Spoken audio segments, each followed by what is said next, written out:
Halo, assalamualaikum warahmatullahi wabarakatuh. Jumpa kembali di channel Guru IPS Borneo. Ya, untuk hari ini saya akan men-share materi IPS SMP kelas 7 ya. Karena kemarin yang di kelas 9 dan kelas 8 sudah, maka sekarang waktunya untuk men-share materi IPS SMP kelas 7 ya. Submaterinya tentang ruang dan interaksi antar ruang. Oke ya. Karena di sini untuk kelas 7 ya, dimana kelas 7 ini memang baru perpindahan ya dari SD ke SMP, maka yang kita sajikan materinya memang hanya sedikit demi sedikit begitu ya, agar mudah diterima, karena kita juga harus menyesuaikan kemampuan siswa ya, baik secara pengetahuan maupun secara emosional gitu ya. Oke, tetap dukung terus channel Guru IPS Borneo ya. Kenapa harus didukung? Karena memang agar bisa terus memberikan kontribusi, terus bisa men-share materi-materi untuk kelangsungan belajar anak-anak di sekolah gitu ya. Oke, jangan lupa subscribe, like, comment, and share materi-materi yang ada di channel Guru IPS Borneo. Oke, mari kita mulai pembahasan kita. Oke ya.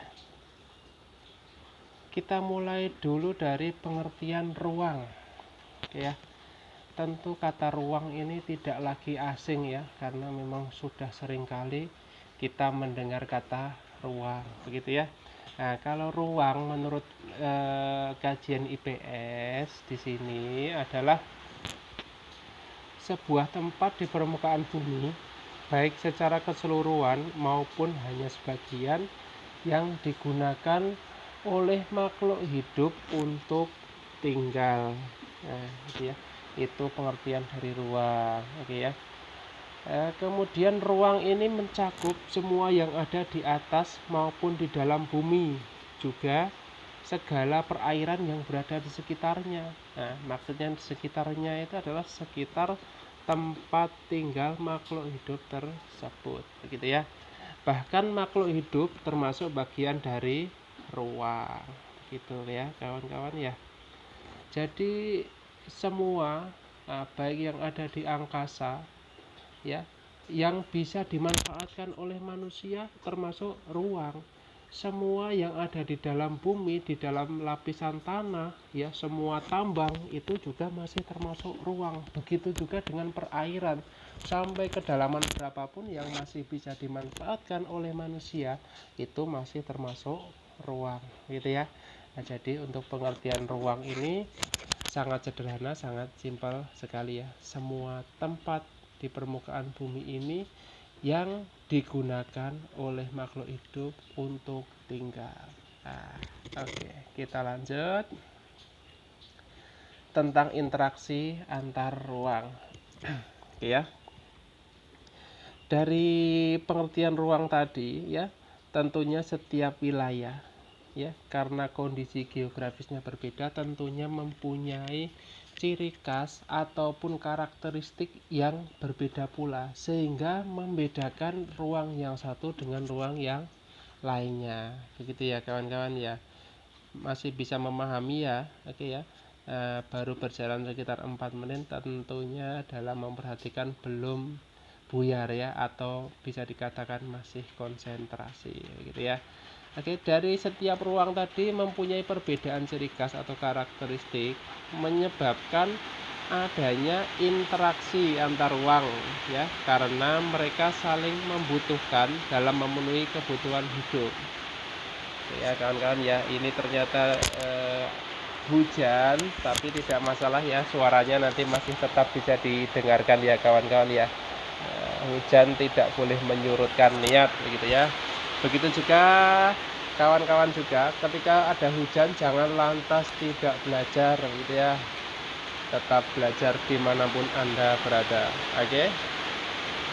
Kita berikan contoh tentang interaksi antar ruang ya. Untuk ruang masyarakat pesisir ya, tentu mereka banyak menghasilkan ikan, benar ya. Tetapi kesulitan dalam menghasilkan sayur. Sehingga masyarakat pesisir perlu membeli sayur dari masyarakat pegunungan. Oke ya.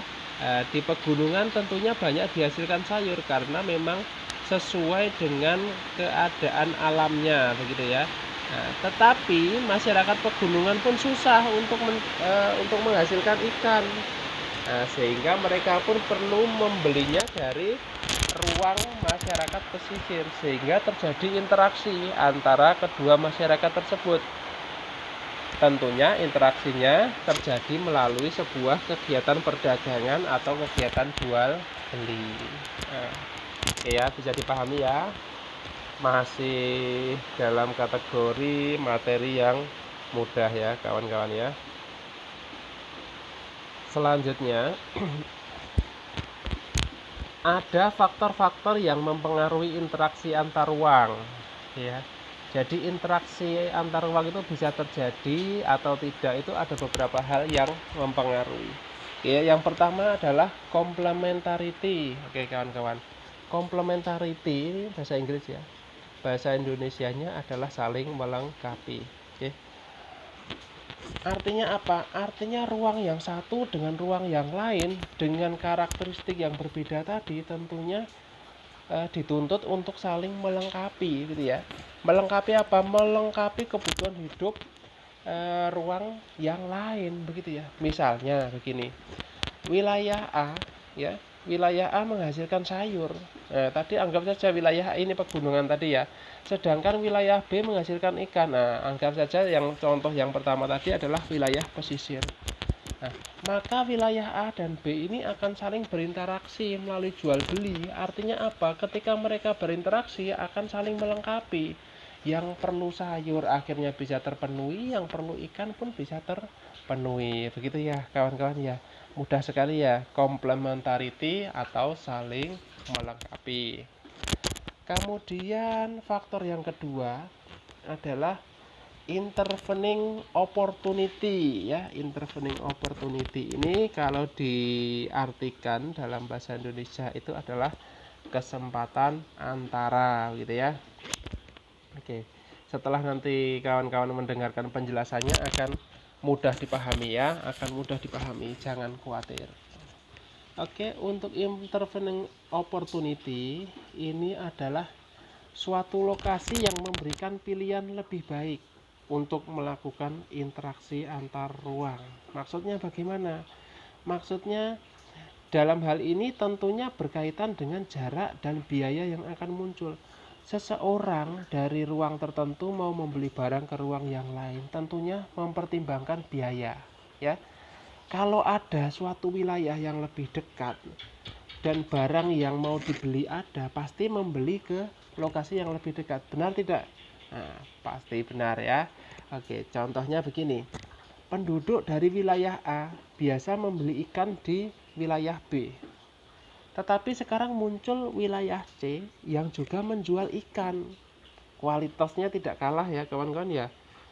Sama, harganya pun sama misalkan seperti itu, tetapi lebih dekat jaraknya ya. Nah, setelah dihitung-hitung oleh pembeli tadi tentunya biaya transportasinya lebih murah ya, lebih murah.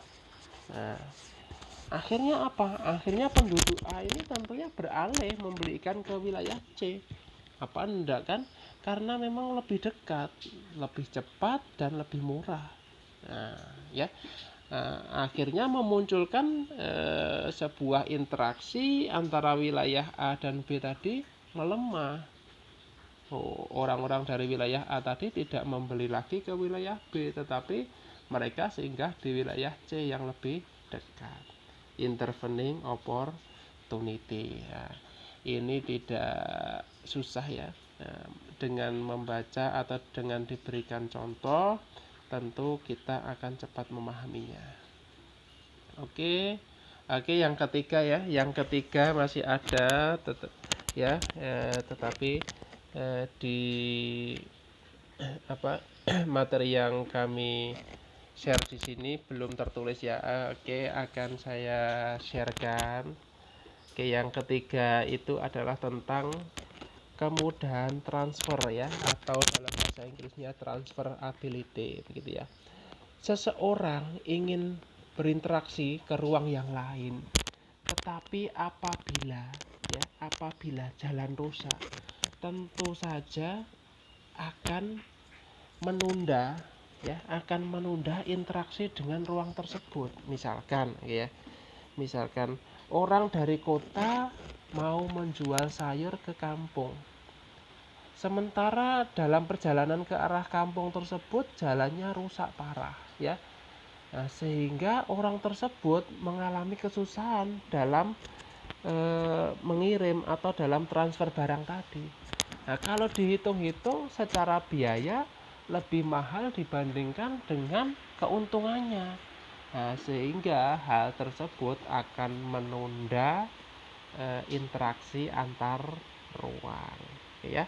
Itu penjelasan yang nomor 3 ya, tentang kemudahan transfer atau transferability. Oke ya. Nah, silahkan disimak ya teman-teman. Untuk nomor 3 ini tidak tertulis tapi sudah saya jelaskan gitu ya. Nanti bisa didengarkan berulang-ulang agar lebih jelas ya. Untuk materi hari ini sementara cukup dulu, akan kita lanjutkan pada kesempatan berikutnya ya. Akhirnya harus saya tutup. Tetap dukung channel ini dengan cara subscribe ya, kemudian like, share, and comment begitu ya. Oke, saya tutup. Wassalamualaikum warahmatullahi wabarakatuh.